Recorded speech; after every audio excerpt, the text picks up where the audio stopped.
Is Nick Walker smoking crack? So I think that Nick Walker understands how bodybuilding works and understands the value of marketing.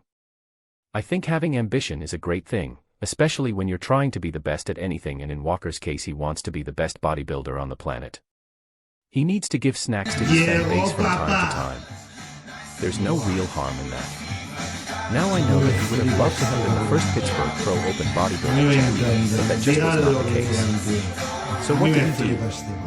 Well, instead of complaining or kicking up sand, he found the next best thing, the New York Pro. He went there and he won big. That's really nothing to sneeze about because that makes him a 3x New York Pro champion. And in a world where marketing is so important, having a title like that 3 times is no small achievement. Plus, the New York Pro is the third largest bodybuilding show in the world, followed only by the Olympia and Arnold Classic. Plus, New York has always been a focal point for the sport. In fact, I would argue that the tri-state area is one of the most fertile areas for the sport in the world. Between New York, New Jersey, and Connecticut, you have a long share of bodybuilding families all within close proximity. It only makes sense that Nick wanted to go there and want to cement his position as a top contender. He's nothing but Derek Lunsford, a former Mr. Olympia, won the Arnold Classic, the second biggest bodybuilding show, and won the first ever Pittsburgh Pro, both in 2025. If anyone has a claim to being the number one contender, Derek first, then Nick. But you also have Hadi Choopan, who took runner-up at the Olympia last year. By virtue of that placing, he should be the number one contender. Then you have other people like Martin Fitzwater. I'd say he's in the running as well. Plus, there's pretty credible talk of Big Ramy making a comeback. Ramy is a 2X Mr. Then you have Brandon Masters in 2025, and he's also talking with the champion. I think all of these guys are trying. Nick and all of these guys have a stronger contender status Walker from running his mouth. He knows that his mouth will get him attention, not his shape. He has an ugly physique with very bad aesthetics, practically no flow, and virtually non-existent symmetry. He's essentially a mass monster that has been able to win some pretty important titles, but nobody is going to race towards him to be the face of their product. Not unless their product is some trash bulking product that is supposed to add 20 pounds of some kind of mass on users. He lacks the artistic, aesthetic physique that most companies want in their ads.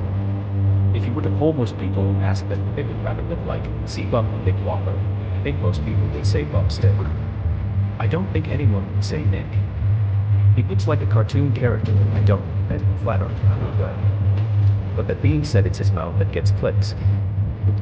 In an industry driven by website traffic and website retention, that mouth has a value to it. Plus he's a freak.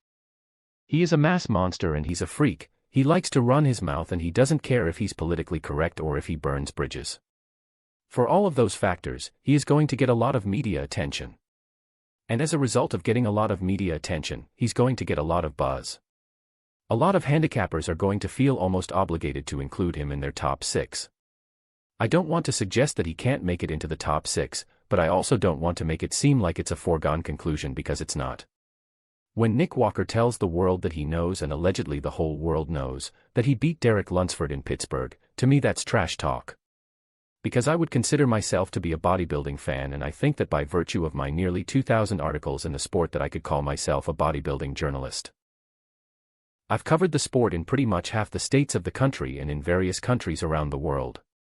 I don't think Nick Walker beat Derek in Pittsburgh, and I don't think that Nick Walker can automatically defeat the top 3 contenders if they simply do not come in at 100%.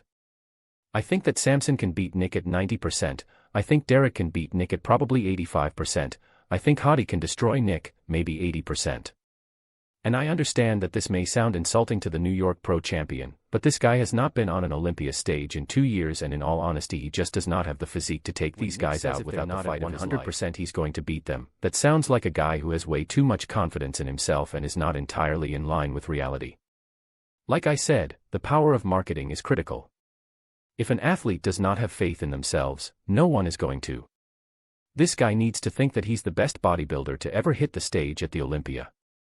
He needs to feel like he is invincible.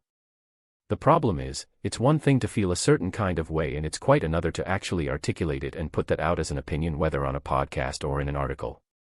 When a guy like Nick starts asserting this nonsense as fact, he starts to look like he's one sandwich short of a picnic basket. It's a good thing for Nick that he's competing in 2025. The old-timers make a valid point. A guy with Nick Walker's look would have been laughed off the stage in the Haney 80s or the ultra-competitive late 90s. Even in the 2000s, Nick would have been crushed by the likes of Ronnie, Jay, and Gustavo. Walker has a huge, blocky look. His midsection is already a problem and he lacks the consistency to be a top contender. He did 2 shows in 2025. I don't doubt he has the potential to do great things moving forward, but his ego is totally out of control. And what's worse, when he feels disrespected, he goes into full-blown diva mode. I know, because the guy warned me to keep it positive. Who says that to a journalist? And of course, shortly thereafter, he blocked me. A big ego and thin skin is the kind of combination that creates a monster. If Nick places out of the top 6, he'll totally lose his shit. That is, if he even takes the stage at the 2025 Mr. O. How do you think Nick will do at the 2025 Mr. Olympia? Do you feel he is the true #1 contender? As always, thank you for watching video.